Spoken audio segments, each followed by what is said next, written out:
మీ సహవాసాలు మంచివి కాకపోతే ఈరోజు అన్నా అన్నా అని పిలుస్తూనే, చెల్లి చెల్లి అని పిలుస్తూనే, ఎంతకన్నా వివరంగా నేను మాట్లాడలేను. కుటుంబాల్లో నిప్పులు పోసేవారు చాలా మంది మన కళ్ళ ముందే మన చుట్టూ తిరుగుతారు మనల్ని అనుకుని. ఎప్పుడైతే దేవుని వాక్యము, భయము, భక్తి, సన్నిధి ఇవేమీ తన జీవితంలో లేవో అలాంటి వారితో మీరు సహవాసం చేస్తే మీ జీవితమే కాదు, మీ కుటుంబాలు కూడా నాశనం అయిపోతాయి.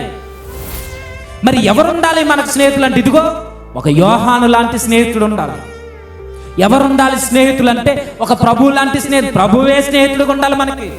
నీకు మంచి స్నేహితుడు ఎక్కడ దొరుకుతున్నా వాడితో టచ్లో ఉండు. ఎక్కడున్నా సరే, యోహాను గారిది, ఆంధ్రేయ గారిది పక్క ఇల్లులేం కాదు ఉండడానికి. వేరు వేరు ప్రాంతాల్లో పరిచర్య చేసుకుంటున్నప్పుడు వేరు వేరు ప్రాంతాల్లో వారి జీవనం గడుపుతుంది. ఇప్పుడు ఎక్కడో అడవులు ఉంటే పరిగెట్టుకుపోయేవాడండి. ఎక్కడ మంచి సహవాసాలు జరుగుతాయో అక్కడ స్నేహితులు ఎత్తుక్కోండి. మరి ఎక్కడ దొరుకుతాయంటే? ఎక్కడ దొరకవు, దేవుని సన్నిధిలోనే దొరుకుతాయి.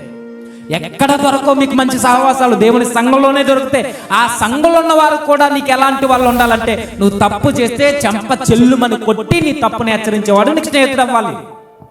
నువ్వు చేస్తున్న ప్రతి తప్పుని ఎంకరేజ్ చేస్తూ, పర్వాలేదురా, దూకేరా, పర్వాలేదురా, చేసేరా, పర్వాలేదురా, వెళ్ళిపోరా అని నీకు సలహాలు ఇచ్చేవాడైతే నీకొద్దు నీకు స్నేహితుడు.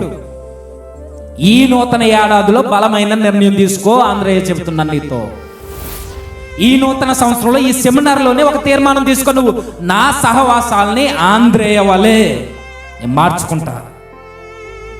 నా సహవాసం ప్రార్థన పరులతో, నా సహవాసం భక్తి పరులతో, నా సహవాసం దైవ సేవకులతో, నా సహవాసం దేవుడు దేవుడు అని తిరిగే ఒక వ్యక్తులతో, మంచి వ్యక్తులతో, వారితోనే నా సహవాసం.